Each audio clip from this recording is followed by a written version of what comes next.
Jennifer, just so I know it's working, do you mind speaking into one of your mics and seeing if the camera switches to you? Hello.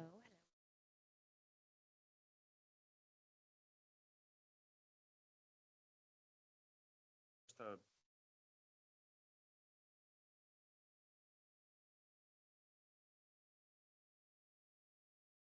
What about now? seeing the No? mic jump. Yeah, when I talk, this like line goes up over here. That's what we're looking for. Testing, testing.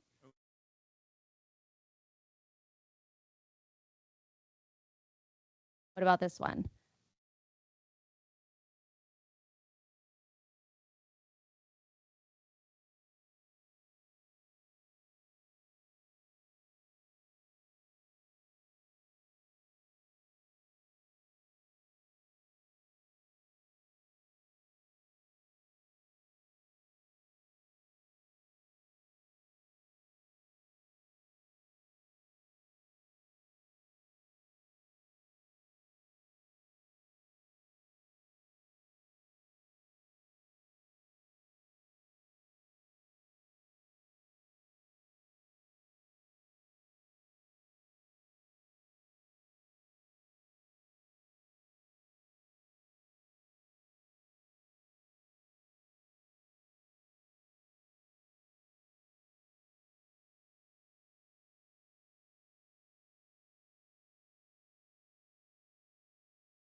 Oh, Dan. Shoot. Top of your head. Right. The formerly ladies' room, right here. Three. Perfect.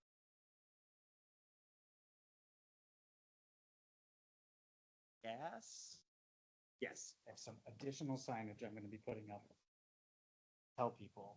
Oh, I love the plumbing descriptions. Yes. Great. We are making like sign boards so you can tack these Oh, too okay. versus the shingles. Cool. Thank you, sir.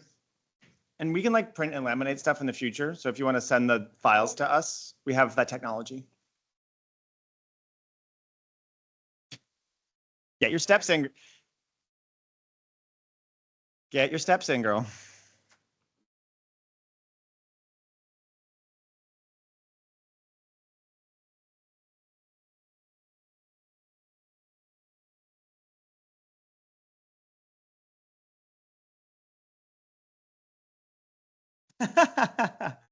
Right? It's always about everyone's comfort. How do I think? Makes sense. You know?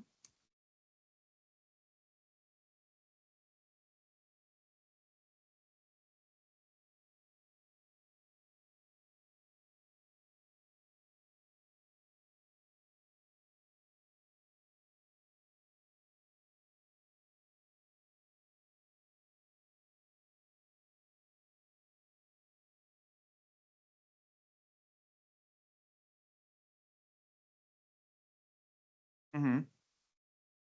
Yep. Would like it to be Picture. like right underneath.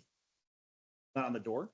Well, so I made two. So one on the door Oh, got it. and one underneath the all gender restroom so that it's all Door sort of right there. opens. Yep. Yep. Door closes, door opens, door Yep. closes. You got it. Thank you. Mhm. And yes, send me photos. I'll prove that they're up. Share. You got it.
Yeah, they're shutting down.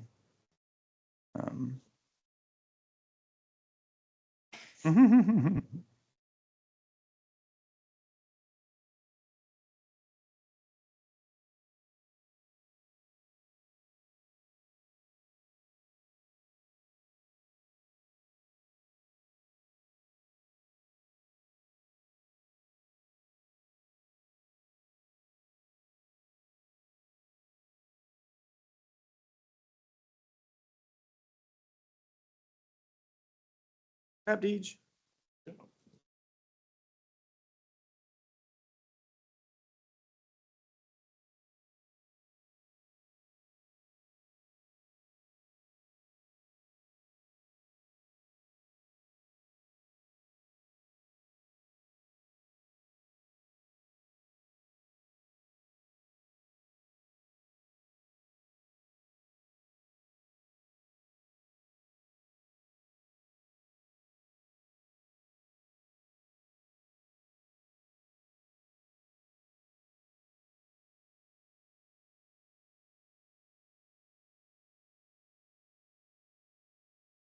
Oh, hey, Mia. Awkward. Welcome.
we expect anyone to dial in? Usually folks will have called by now. I want to make sure that we're not missing folks. We should be in person today.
Doesn't Said she would join at 2:30. Okay. And we do the. Yeah.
For the Judge Welsh room.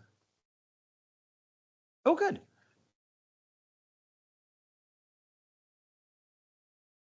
Oh, it's not your so it's not strong enough.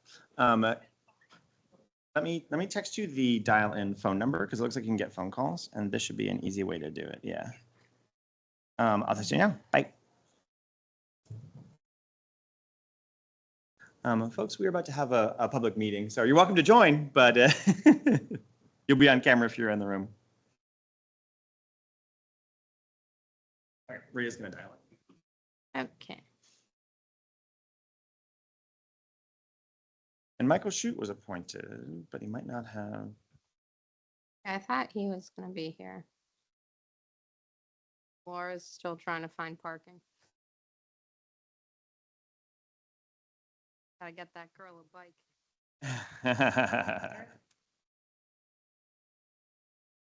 Oh, really?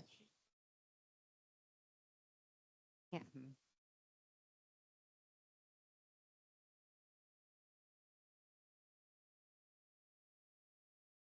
Odd that the cameras aren't pointing at you.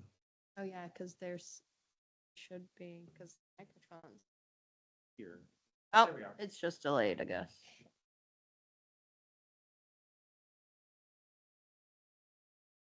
A little silly that I have to ask Amanda how she does this. She does this better than me. As we have.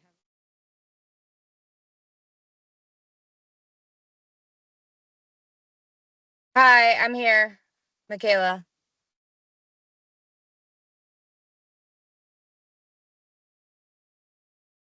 Can you hear me? Kayla, we see Oh. you joining, can you speak so we can make sure the mic works? Yeah, I'm talking. You need to turn the switch on behind you. Can you hear me?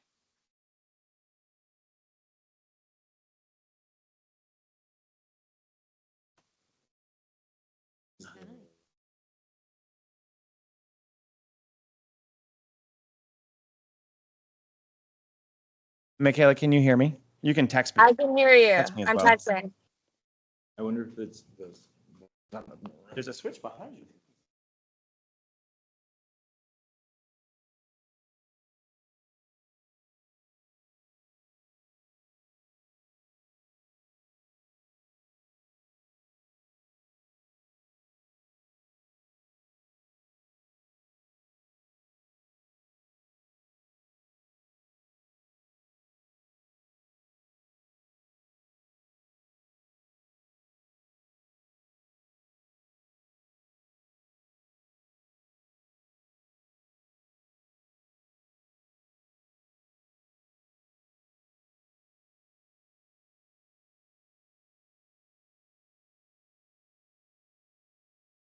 Can you hear me yet?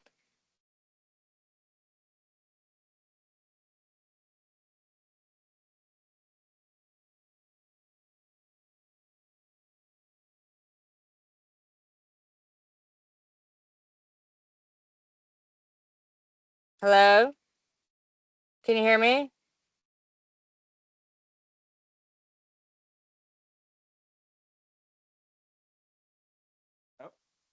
Oh, now I can hear you. You can hear me? Hi, Michaela, can you only hear me, but you can't hear any of the? Correct. Are there mics on?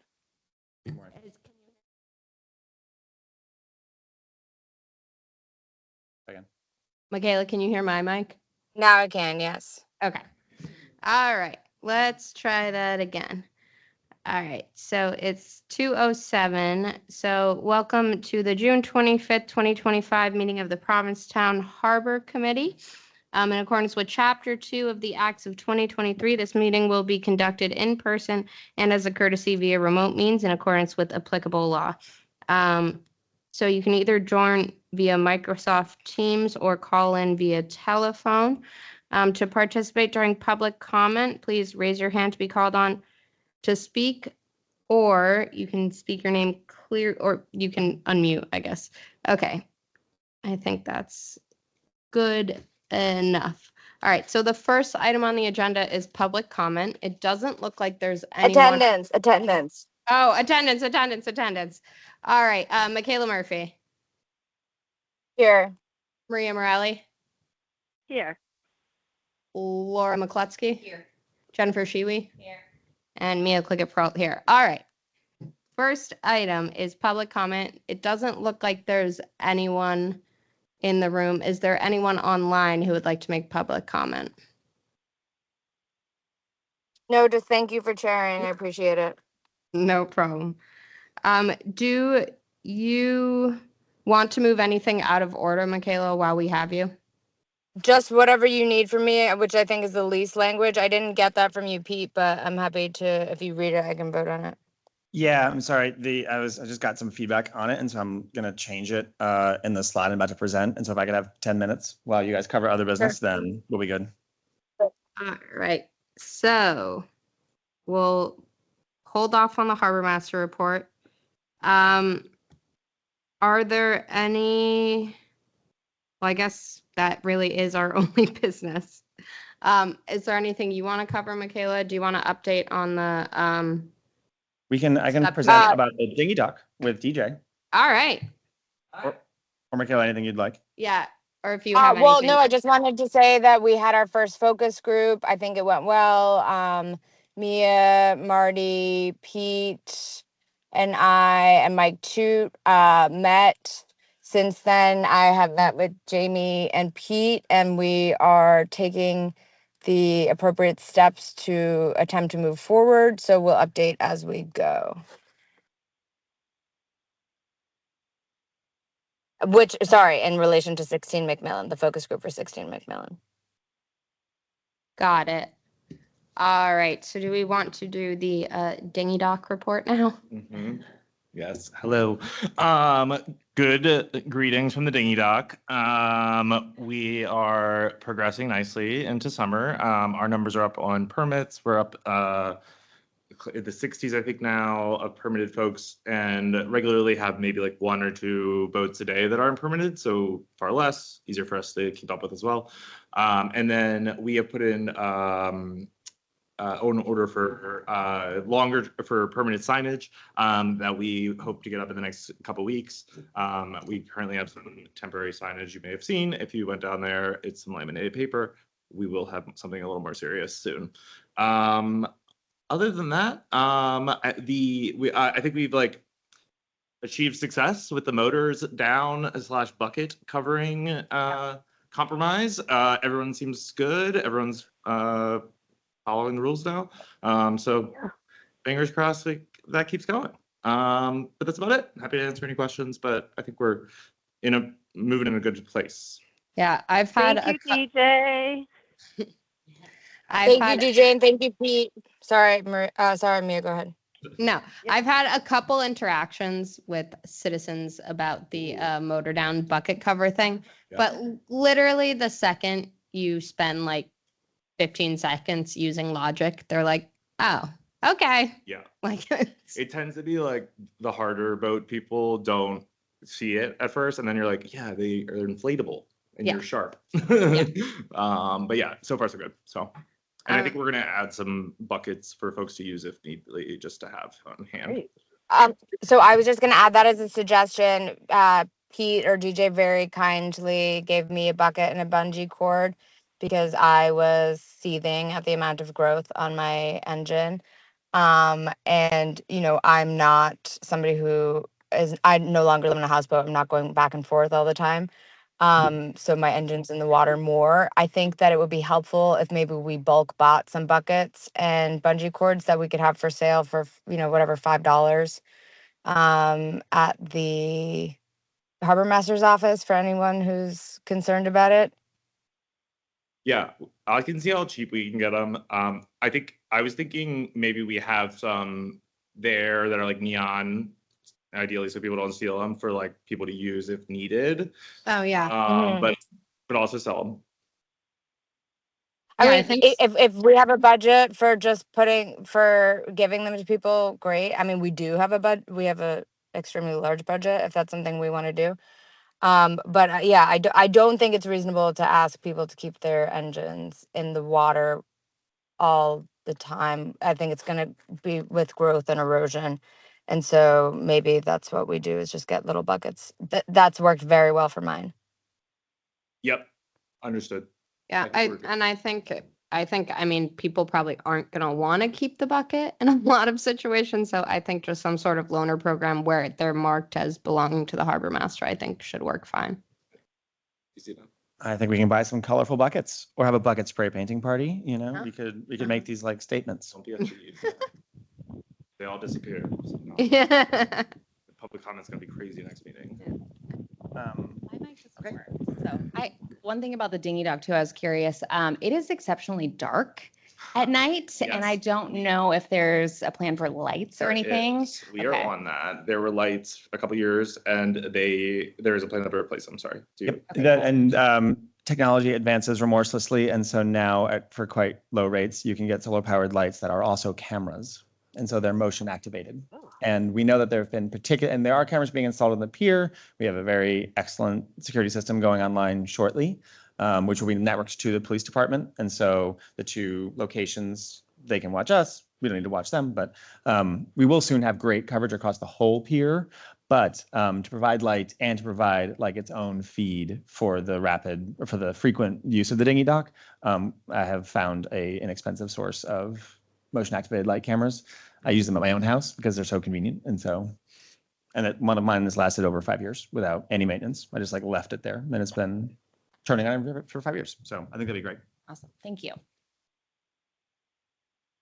All right. If there's nothing else on the dinghy dock, then, and if you're ready, we can hand it over to you, Pete, for the rest of the report. I'm ready. And Sorry, I was gonna add one last thing, is we added a bunch more cleats, at least 7 so far, and we're gonna add like 10 or 12 more. Just it's just taking a little bit depending on where they go.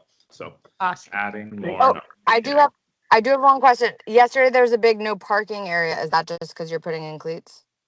That's because, yes, we're gonna redo the way, like the cleats that are there are not in a great spot, that if you park at them, you end up blocking more spots than you're helping with.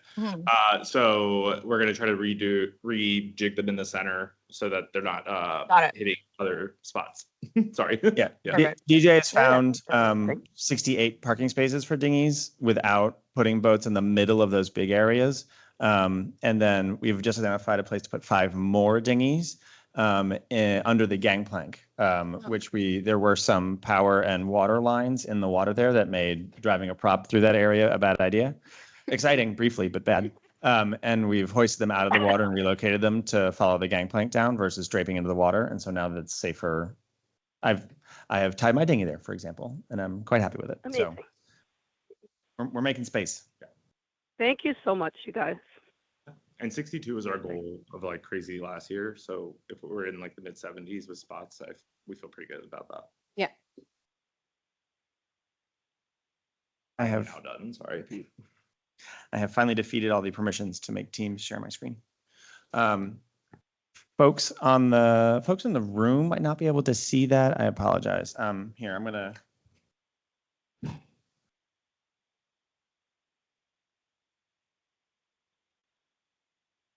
So we've mentioned this a few times, but just as a very quick recap, in 2021, it seems the harbor regs were amended to add an insurance requirement to the regulations for any vessels that stay over 7 days or any vessels that have a permit, to be in a mooring. And so the stated rationale for this amendment was to protect the town in the case of vessels that become wrecked or spill, and those owners who are unable financially or unwilling to pay for the cost of removing the vessel, essentially abandon them, on site. The vessel Artemis is a good example of this, if folks have memories of that. And so these regulations were changed to make vessel owners carry sufficient insurance to pay for instances such as what happened in May of this year. Unfortunately, the language in the current regulations does not actually do that. And so it was a drafting error, I suspect, because it only asks for liability insurance, which does not, depending on the reinsurance product you buy, it frequently comes with, but does not have to come with wreck removal and spill remediation. And so we bounced language off of a Marine Admiralty lawyer and got some advice from some other marina operators who have this language. And so next slide, please. Jennifer, if you hit the next button.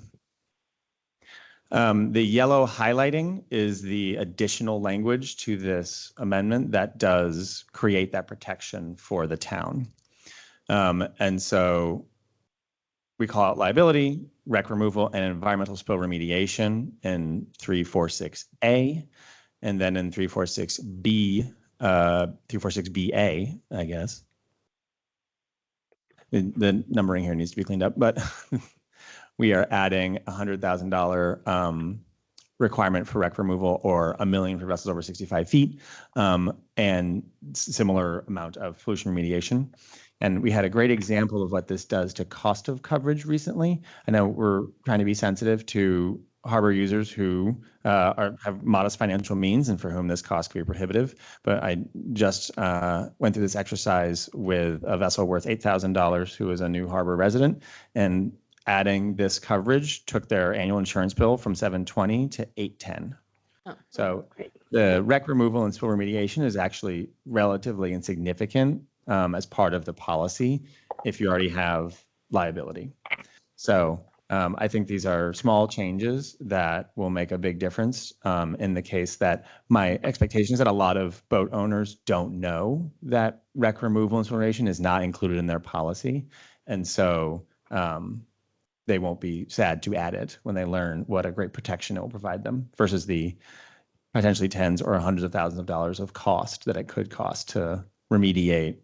Yeah, I mean, it can cost much more than the value of the boat. depending on the Often boat. it does, and that's why people abandon them. Yeah. And so, So I think that this is all great, and I think having the ability to work with people who might not understand it or have a harder time doing it, is there staff assistance for that? Oh, certainly. Absolutely. Yeah, I worked with the person where I was just mentioning and his insurance company to make it understood what was needed and why it was beneficial. And very, very happy to, I have this coverage for my own boat. And so I worked for my own insurance company to make sure it was added. And I'm very happy to be a go-between because I know insurance is a complicated product sometimes. What will happen to the current And then- vessels that don't have this? So, so the language currently, I added it effective July 1st, 2025. So it could go into effect, next month, and we can just call and send notices to the folks who currently have insurance. We can review their insurance currently because sometimes it's included. Many folks, especially those with, what we call a full boat policy, would have it already included. But we're happy to alert people that they can just call their provider and have it added at any time, and it might add, depending on the boat, but like dozens of dollars to your It's monthly not bill. like July 1st, you'll start like issuing citations. Certainly not. Yeah. We're happy to have a compliance period. Okay. But for cleanliness and the regs themselves, Yeah. we would Yeah, say yeah. that after this date, this is required. And the harbor master, there's language throughout the regs and throughout legal documents has a distinction between the word may and the word shall. Yes. And so where the harbor master has discretion, regulations say the harbor master may, order a boat out of the harbor if they're not in compliance. Where the regs really want the harbor master to do something, it's harbor master shall. Yeah. So this is a may situation. And so it's up to the discretion of the office, and we will move with, useful speed to help folks get the coverage they need, but we're not going to throw people out of the harbor because we just added this requirement. Okay, great. I appreciate that. Mike, Maria, Michaela, any comments on any of the wording? No? Will you have to read No, it as part of the vote? I think We don't.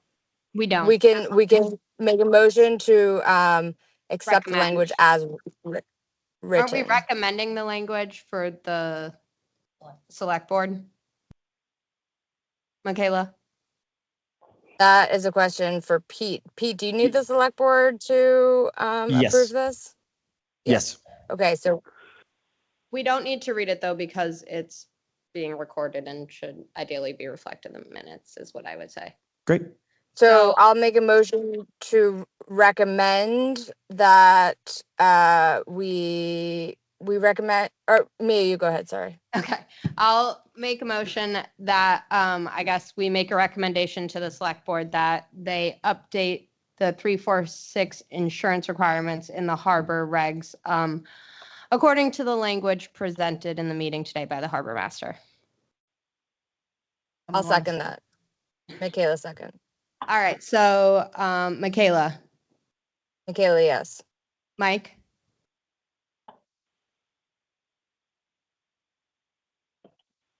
is muted. Maria, Yes.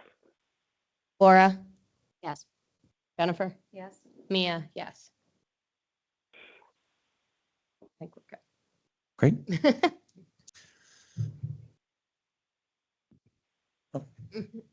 Oh yeah, you probably need this.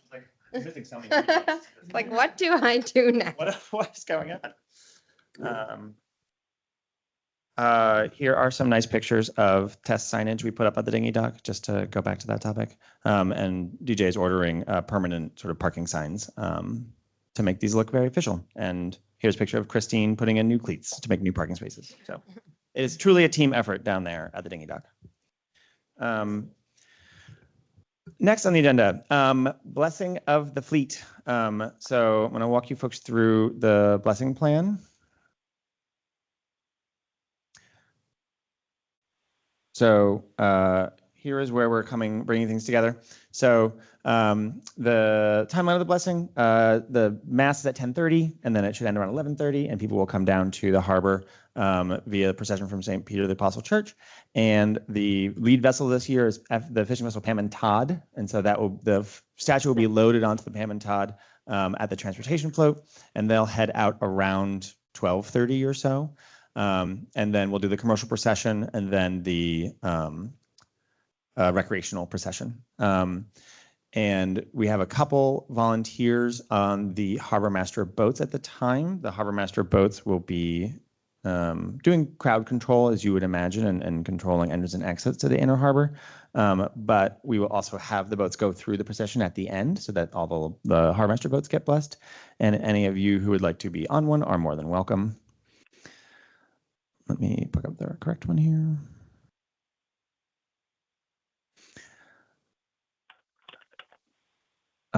And for those of you who have not attended in the past, the Provincetown 2 large passenger ferry docks at the end of the T, and then all the boats come in around the west end, go down to the east end, turn around, go right by the Provincetown 2 to get blessed, and then exit out again. Moving on to the next harbor activity event report, the 4th of July. Unless there's any questions about the blessing. Nope. So just met earlier today with Chief of Police and Ray Duarte of the Highway Department, who handles all the fireworks logistics, and the Fire Department liaison. So on the fireworks will be barge launched again this year, as is tradition.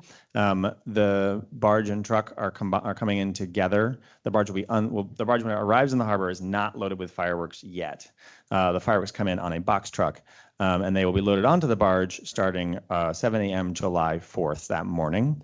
There's a very convenient high tide, and so we'll tie the barge, which is 120 feet long, up to the end of the T head where the ferry pavilion is, load it up, and then the barge will be moved to its mooring place, kind of inside the breakwater, basically in line with the end of the pier. There is a 500-foot exclusion zone from this explosives-laden barge, and so we will work with mooring holders and boaters to maintain that zone while the explosives are in place.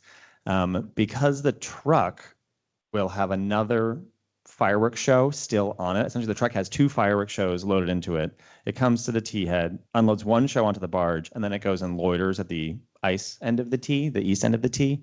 So we're going to shut down that end of the T for safety reasons to keep folks away from that barge or from the truck. And then at the end of the show, the barge comes back to the T, and the second show is loaded onto it, and then the barge goes away because it goes to do a show, I think, in Rhode Island. So we're part of a chain of logistics which started way before our 4th show and will continue after our 4th show as communities with barge needs get fireworks shut off. From a crowd perspective, if any of you either have friends in town for the 4th, will be in town yourselves. What I believe has happened often in the past, and certainly the plan this year, which the team earlier today agreed on, is there will be pedestrian access to watch the show on the pier, starting after where the pier is purely water, like not the part that's next to the parking lot, but the first trap shed after that. There will be a bag search to ensure that we're kind of limiting the amount of alcohol that can get onto the pier. That will start around 7 o'clock. And then we will do a sweep all the way out to where the harbor master's office is. So people on the pier will be able to use the public restrooms. But after the office, there will be no pedestrians between the end of the office, essentially, and the end of the T head. And so, and we will be, as much as possible, limiting random pedestrian access down to the floats. They would have access to north and south floating and the north fixed pink finger pier, and anyone who has a boat there or is a guest of a boat owner there who's going there will be allowed on. But we were going to try to avoid like crowding onto those floats for safety and other obvious reasons. After the show, these restrictions should dissolve very quickly. But we are going to keep that exclusion zone at the very end because of the loading and unloading of the barge. In regards to, so when is the bag search starting, and what do you mean by the alcohol limitation? Just because the boats that are going out, people will be bringing, so. Exactly. Yeah. So the goal is to keep people from sort of like flasking in or carrying in for consumption on the pier. Something of that nature. Anyone who we either know is a pier tenant or who is as they're going to a boat, we have to let them pass through and get onto their boat. The like charters that are going out. Certainly. Like any that kind of traffic. It's kind of like we'll be there making judgment calls, but it's ideally we're just keeping the total number of like bottles of liquor on the pier that stay on the pier as low as possible. Who's enforcing that? The harbor master staff is enforcing that. So there'll be a police officer detailed to that bag search checkpoint, but the police can't do the search themselves. But because it's a secure facility, the harbor master staff can search to enforce maritime security rules. Okay. So just to clarify, so if people, say you have a float either on the east or west side and you're bringing alcohol to your vessel and you're not taking your vessel out or whatever, that's okay. Yep. I just don't that's want, okay. okay. All right. Yep. I just don't want people like freaking out. Nope. about No. that. We don't, and we, we will certainly apply our judgment, and between the staff, I've met a lot of people, but we have staff who've been here for 10 years who know a lot of folks down there. So we're hopeful we can apply some community judgment to make sure that we're keeping people safe, but not harshing anyone's mellow. Okay. Any thoughts on the fourth or questions beyond that one? No, sounds a little close to profiling, but Yeah. also. Well, is it going to be a barrier and you can't pass through before your bag is checked, or how will people be, how will that? It's very chaotic. That's- It doesn't seem realistic to me. Yeah. I can understand how people would get through if you had, like, how many people are gonna be checking bags? It's gonna create a whole. I'll go back to the meeting. Yep. We're certainly willing to adapt as conditions change. The current plan is to use the bike racks, like the crowd forming bike rack Yeah. metal barricades, to create a middle point on the roadway itself, because vehicles will be restricted from the pier. Yeah. And to use, long tables and flashlights to do a quick scan of folks as they come through. So anyone coming through like a big backpack that clinks as they walk. But Who is not going to a boat that we know, like, oh yeah, go into your boat, you have a great time. But if it's a person, who's unknown to us, with a big backpack that clinks as they walk or something like that, we're like, hey, do you want to take your bag? Just make sure that, we're keeping people from getting too rowdy out on the pier. Is this a reaction to an event that has happened, or is this just precautionary? And this is what was recommended by the chief of police and the previous harbor master. The new chief of Okay. police. Yep. Okay. Interesting.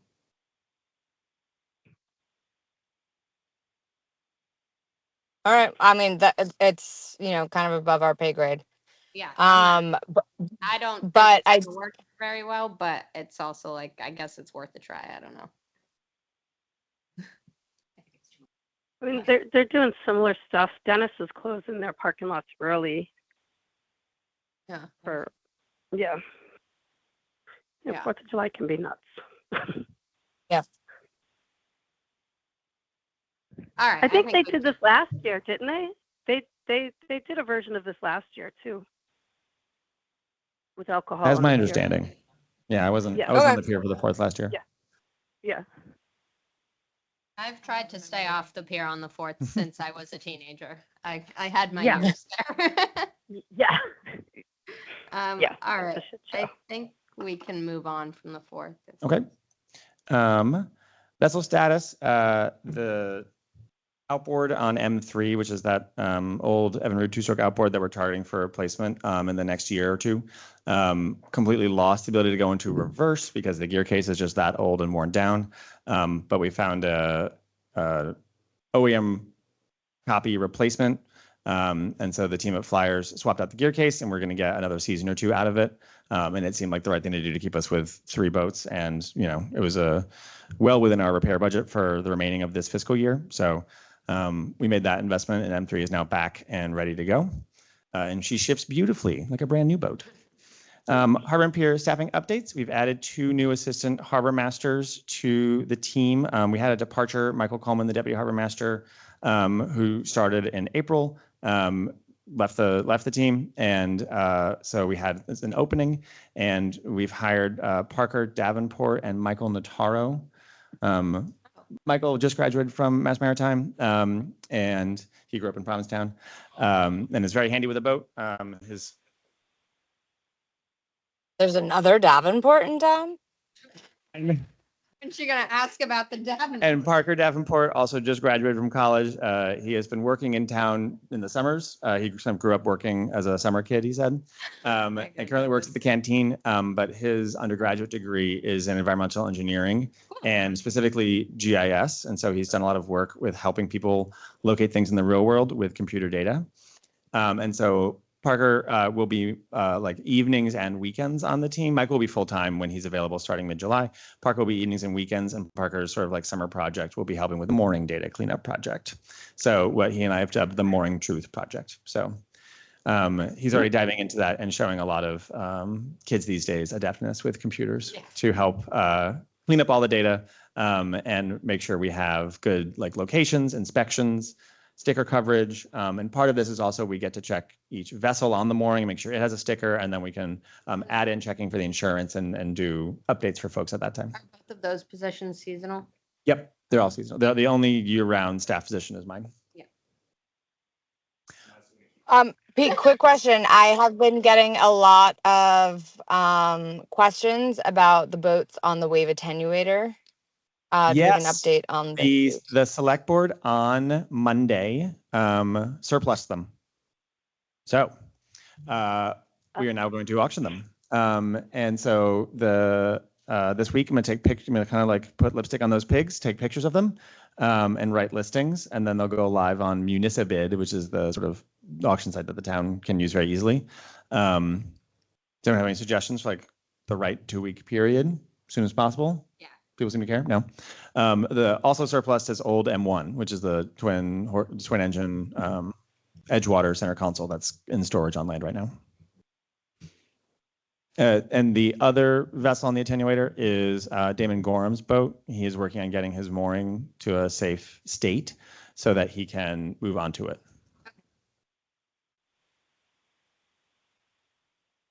Okay. Is there anything else there, Michaela? No, not for me. I just Yep. so I can. There are several Thank you. kayaks on the attenuator as well, which we confiscated off the beach because they didn't have stickers, and no one has come to identify them. And in the past, I understand we have disposed of them at DPW, and they've either crushed them or done something with them. But I would be happy to auction the kayaks off as well. And so, okay, Yeah, then we should auction them. yep. King of the penalty box, DJ says the kayaks are nice. So Yeah, I would love another kayak, actually. Yeah, let's auction the kayaks. yeah.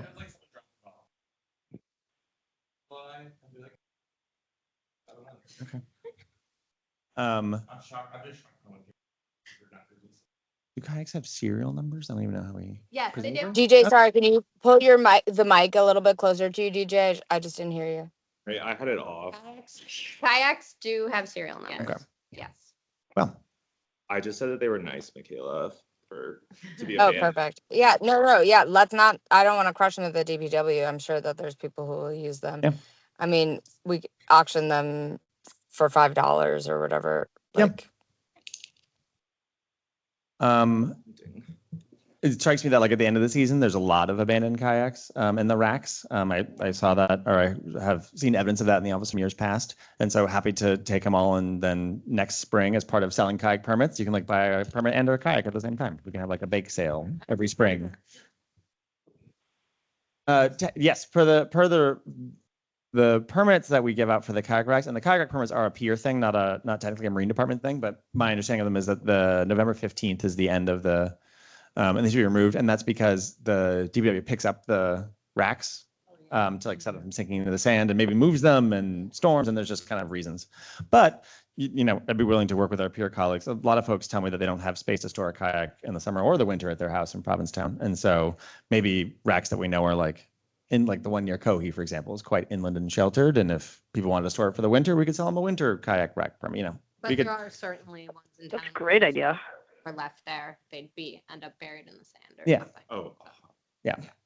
I have a question about the Kendall Street. Well, there used to be kayak storage there and now there's not, but I can, At Kendall Street. I don't know. very popular. I spell it right? No. Why am I blanking on where Kendall Street is? I don't know. It's next to it's next to Finizzi's. Oh. Makes sense. I've never, Kendall Lane. I didn't know that Yeah. there was one. That's right. I live next to Kendall Lane. Kendall Lane, yeah. I take that right turn all the time and I can't see the Bradford. Yeah. So it was in here. Huh. Like in this right of way or past it, like beachward of this, like where it exits here. In there. Or maybe Oh. people, maybe it I was- bet that's privately installed and maintained. Yeah. I don't think those were like town provided racks. Landing. That is a landing. It is town landing, but not every, yeah. Navajo Landing has a rack on it. Maybe we could But- look at hooks. Maybe we put one there. We have Yeah, money for Certainly. it. I think the kayak rack permits currently sell for $100 for this season, and that price hasn't changed in quite a time. And not that we should use the opportunity to like raise the rate tremendously, but I think moving the rate up commensurate with inflation, and then installing more, they do nearly sell out. And so any rack that we pay to install, the Harbor Access Gift Fund, for example, pays to install, would pay for itself in a number because they've so far lasted for 10 years plus. So because this is a popular product and because demand exceeds supply, I think we should build more supply, and that be a good product for the winter. I think. I Is think that the one study- behind? ahead. Behind, sorry. Is that the one behind Mediterranean? No, it's much further east. It's next to the Surfside Okay, Inn, okay. like past. Oh, okay, okay. yeah. Never mind. Okay. Yeah, I mean, I think if a study is definitely too dramatic of a word, but I think if the harbor master's office would like to do a general review, Like a proposal. possible Yeah. additional kayak rack spaces. Yep. I think, like you said, that's kind of a no-brainer for us to spend money on, so. Mhm. Or sometimes. I also think that there's an avenue in which that there's a lot of people who want to put, there's like a waiting list of people who want to put benches. And so if we have them name kayak racks for people, like this is the blah, blah, Oh, blah, interesting.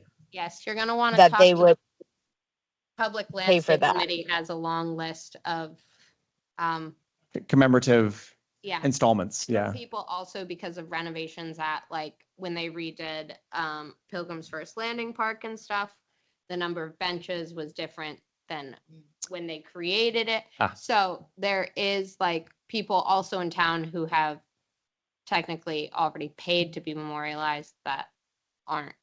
So the Public Landscape Committee might also appreciate knocking down that list a bit. And who knows, maybe they would give the Harbor Access Gift Fund some of what Yeah. was paid to them to memorialize those people. Sure. So And it's worth the conversation. yeah, So- I would much rather do that than to raise fee. I think $100 to have a kayak is plenty. They're not that expensive. Yeah, I don't think we need to raise the fee, but I'm saying because of what the kayak fees are, then what Pete was saying is that even if we build some new racks, they will pay for themselves relatively quickly. Yeah. Right. Without raising the fee. certainly true. And Laura, you had a thought?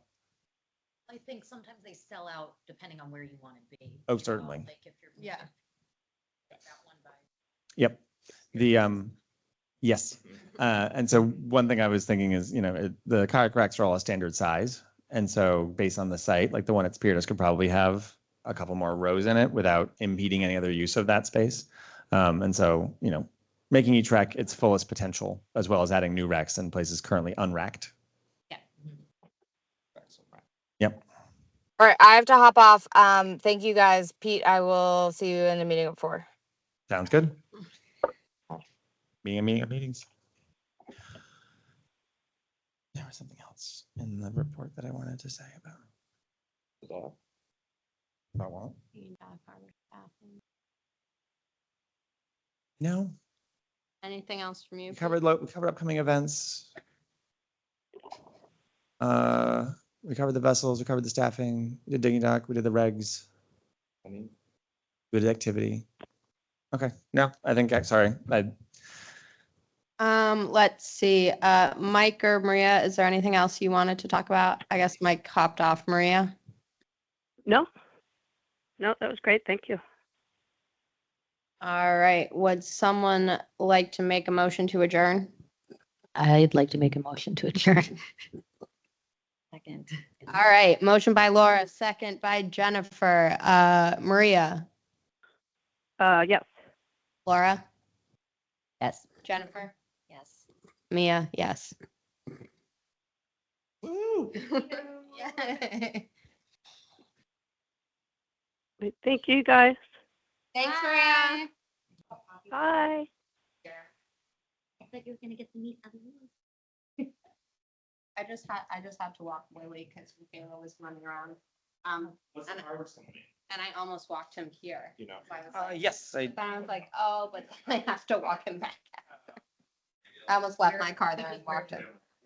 Well, I found a spot in town, but I was at Michaela at like 1:40. Closing off all that stuff for the festival. I know. And I was like, Well, I'm here for 1 hour. yeah. Bring a staff. I was like, I'm not. I'm going to a meeting. I'm volunteer. I literally had to like follow some ladies in the parking lot. Well, I tried doing that.